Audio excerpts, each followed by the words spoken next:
Saudações, sejam bem-vindas, sejam bem-vindos. Vamos falar de literatura brasileira contemporânea, dicas de leitura, vozes femininas, né? Ou seja, a condição feminina da literatura, a condição feminina, a tragédia da condição feminina, né? Porque vamos falar de autoras, dois exemplos, duas obras, né?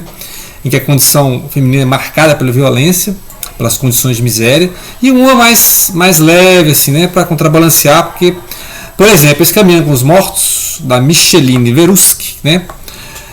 Que gosta de temas assim delicados, né? Complicados, que a gente vê nessa prosa nordestina, né? Ela é exemplo, né? Pernambuco, assim como o Itamar Vieira Júnior, né? Do Torturado, do Salvar o Fogo, a gente falou justamente disso, né? A prosa densa, poética e que fala do trágico, né? O sertão é perigoso. Então é a mesma coisa aqui, né? Deus é grande, mas o sertão é maior, tipo assim, né? O sertão é perigoso, né? Então essa ideia de luta pela sobrevivência, essa ideia de a sobrevivência dos mais fortes, né? Ou seja, onde os fracos não têm vez, né? Lembra muito aqueles livros lá de faroeste americano, né? Onde os fracos não têm vez, onde os velhos não têm vez. Então é um exemplo aqui, e aí vai ter um crime, vai acontecer um crime, né?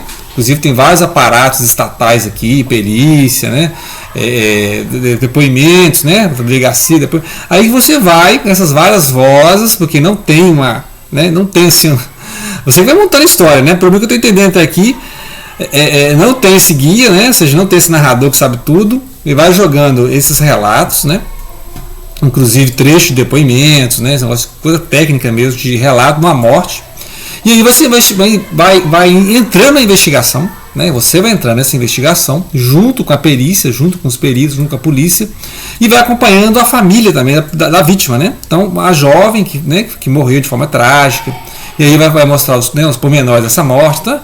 Toda a atmosfera trágica de queima as bruxas, né? Literalmente queima as bruxas, porque vai ter toda aquela ideia de religiosidade popular, né? Aquela ideia de possessão. Então os padres têm poder assim, sobre as pessoas, no sentido de determinar práticas que possam libertar as almas, né?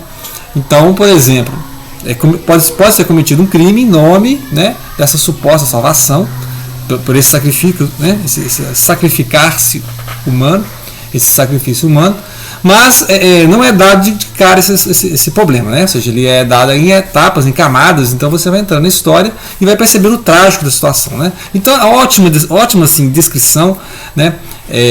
Muito poético, muito descritivo, que lembra muito o estilo Itamar Vieira Júnior, né? Então, ou seja, o Itamar é do interior da Bahia e aqui a Veruschi é de Pernambuco, né? Então, ou seja, não é uma prosa totalmente diferente daquela prosa que nós vamos ver aqui de São Paulo, Rio de Janeiro, que é mais urbana, né? Cidade grande, mais os dramas da classe média, geralmente são autores brancos da classe média, né? Profissionais liberais, né? E você tem essas vozes agora no Nordeste que são funcionários públicos, né? São pessoas de carreira, geralmente das humanas, né? Geografia, história, né? Então eles têm essa preocupação mais de panorama, né? Que a gente já vê lá no Baldo Ribeiro, né? Essa preocupação de mostrar ambiente, né? Descrição que a gente vê no Jorge Amado, né? Então interessante essa prosa poética que a gente encontra na África também, né?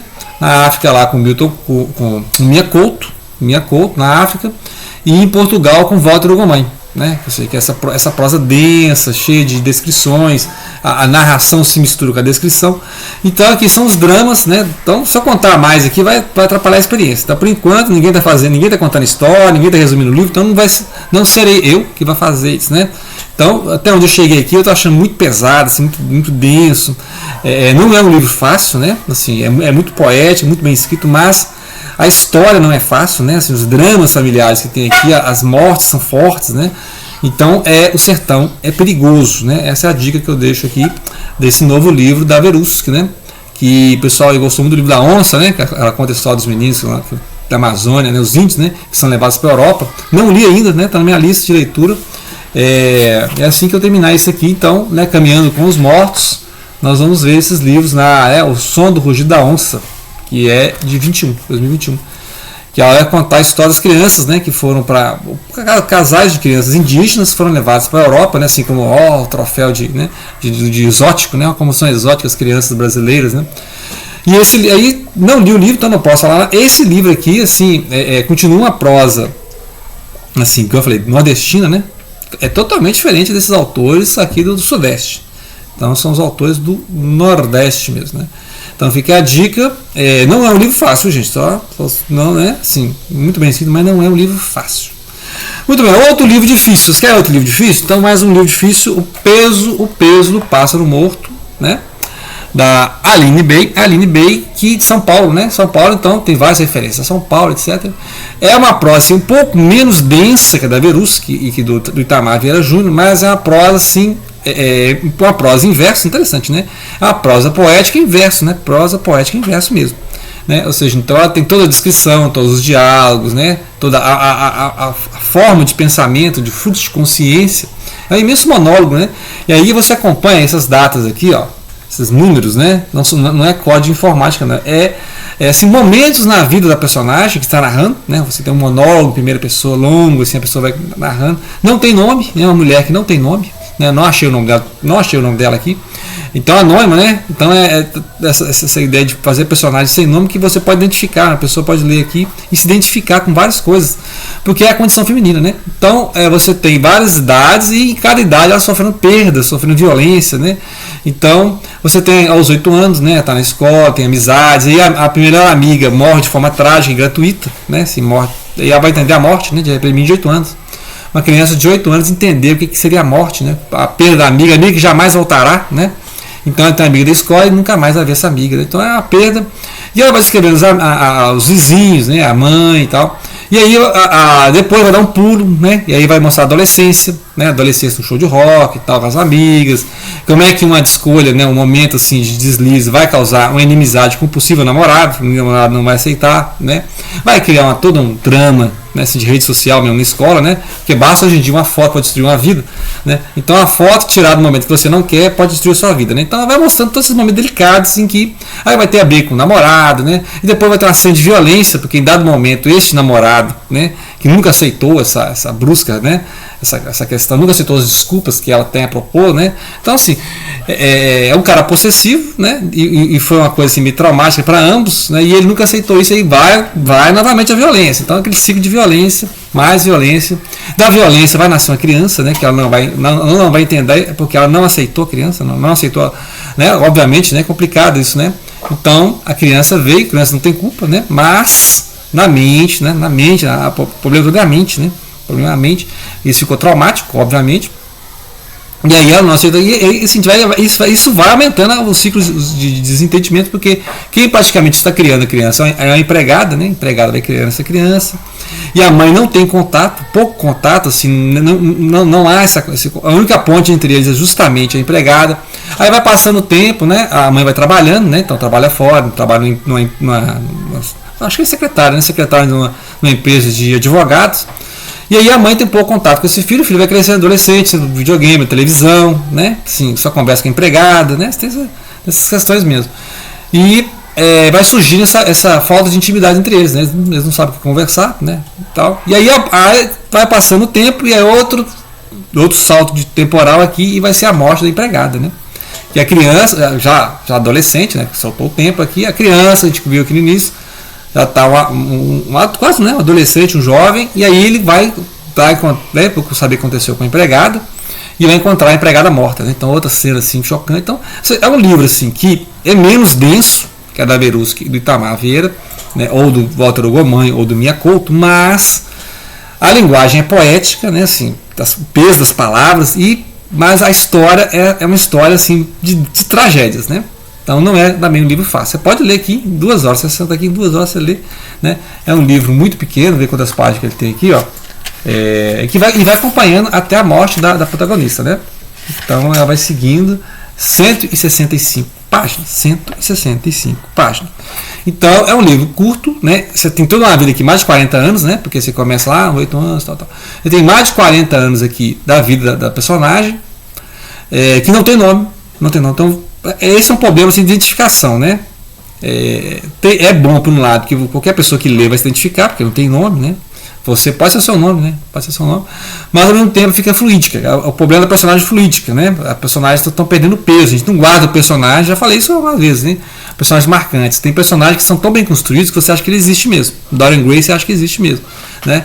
o Raskolnikov do Crime e Castigo, você acha que existiu mesmo, né? Porque é um personagem tão bem trabalhado, tem várias camadas, que ele é como se existisse, né? E esse que é o personagem marcante.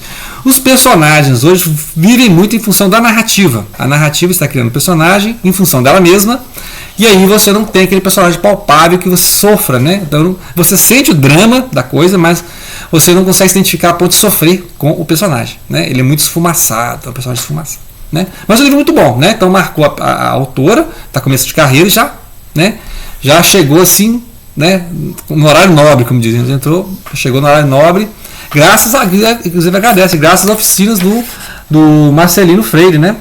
Marcelino Freire, fazendo as oficinas lá de técnica de escrita, né? Lá em São Paulo. Então fica aí a dica da Aline Bey, Prêmio São Paulo de Literatura. Tá aqui, ó, Prêmio São Paulo de Literatura 2018, né? Então é a novíssima geração, né? A Verusc, Micheline Verusc, o Itamar Vieira Júnior, que eu já falei de vídeo aqui, a Aline Bey, tem outros, a gente vai falando de outros. Agora, mais calma aqui, a Naveira, né? Raquel Naveira, ela vai falar de... Não é um romance, tá? Não é um romance, Naveira, ela é do Mato Grosso do Sul, Campo Grande. Não é um romance, você fala que é romance, eu achei que é um romance, é uma narrativa, uma ficção, em que você tem uma voz, a primeira pessoa, a voz narrando, pesquisas sobre a história, personagens lá do Mato Grosso do Sul. Vocês lembram que Mato Grosso era uma coisa só, né? Aí virou o Norte e o Sul, né? Tem Cuiabá e tem Campo Grande. Então ela vai falando dos personagens, é a terra do Manuel de Barros, né? Poeta que quase 100 anos, né? Que nos deixou recentemente, e grande poeta, né? O negócio de carregar a água na peneira, né? Então, ou seja, aquele personagem, o poeta personagem de si mesmo, em que ele vai, né, o menino que fica achando mais interessante as lesmas no muro, né? Então vai falar aqui do Manuel de Barros, vai falar do Almir Sater. Almir Sater é um ator e músico, né? Parece muitas novelas. Ana Raiz da Trovão, né? Ana Raiz da Trovão. Ele apareceu. Então esse é um personagem, é um cantor lá da marca, a região, né? Justamente por essa questão da Chalana, o rio, né? O rio lá do, né? O rio que vai para o Paraguai, né? O Pantanal Mato Grossense. Inclusive ela vai falar aqui da guerra do Paraguai, vai falar da campanha, né? Que teve a campanha do Exército Brasileiro, que teve que atravessar aquela região. Vai falar do Visconde Taunay, que vai mostrar a retirada de Laguna. Retirada de Laguna é um livro que vai mostrar episódio da Guerra do Paraguai na segunda metade do século XIX, em que a Argentina, o Uruguai e o Brasil se uniram contra o Paraguai. Porque o Paraguai tinha um ditador lá que queria ampliar o Paraguai, chegar até o mar, né? Aí tinha que invadir onde é o Uruguai e tal. Então geopolíticas, né? Era um país muito desenvolvido para a época, e os ingleses acharam que ia ter concorrência aqui na região, né? Então tem as veias abertas da América Latina do Eduardo Galeano, vai falar dessa história, né? A Guerra do Paraguai, e exterminou, né? Assim, a maioria dos homens do Paraguai. E aqui o Mundo Guarani é porque ela vai mostrar a questão das similaridades que tem ali na região do Mato Grosso, né? Algumas regiões do Paraná, em relação ao Paraguai, que é um país que se fala Guarani, Tupi-Guarani, que é uma língua indígena. Então ela vai falar que várias palavras indígenas, né? A presença da cultura indígena na cultura nacional, né? Lembrar que desde o romantismo, né? Gonçalves Dias, né? Já falando de Gonçalves Dias, desde o romantismo o indígena está reintegrado à literatura brasileira, ao imaginário brasileiro, né? José de Alencar. Então tem vários personagens indígenas, né? Depois a gente falou aqui já de vídeo aí sobre literatura indígena, né? Que são esses autores que falam do mundo indígena, né? De forma que hoje em dia os indígenas estão escrevendo, né? Então tem vários indígenas que eles mesmos estão produzindo a obra, e não é mais um branco, né? Na cidade grande falando dos indígenas, né? E aí fica a dica então, né? Mato Grosso do Sul, Campo Grande, a Raquel Naveira, né? Então agradecer aqui o presente, né? A dedicatória. E eu achei que era um romance, mas assim, não é bem um romance, é uma ficção brasileira, né? Fragmentos de uma alma da fronteira, porque aqui a voz vai narrando essas pesquisas, né? Essas ambientações, paisagens, nomes, né? Culinária, né? A fauna, a flora da região, então é interessante para conhecer mais, né?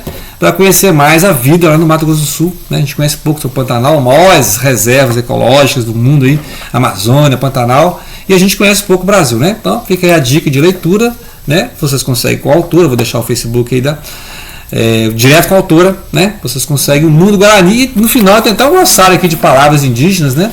Então palavras indígenas que ela fez uma pesquisa, né? Palavras do Tupi-Guarani do João Antônio. Então é interessante, a gente conhece pouco do Tupi-Guarani, né? Eu conheço quase zero, né? Mas é interessante que ela mostra essa riqueza cultural indígena, né? Interessante isso, gostei muito. Então fica a dica, né, de leituras. Não deixem de compartilhar, gente. Compartilhem e ajudem a divulgar a literatura e dicas de vozes femininas na literatura brasileira. Grato pela atenção. Até o próximo.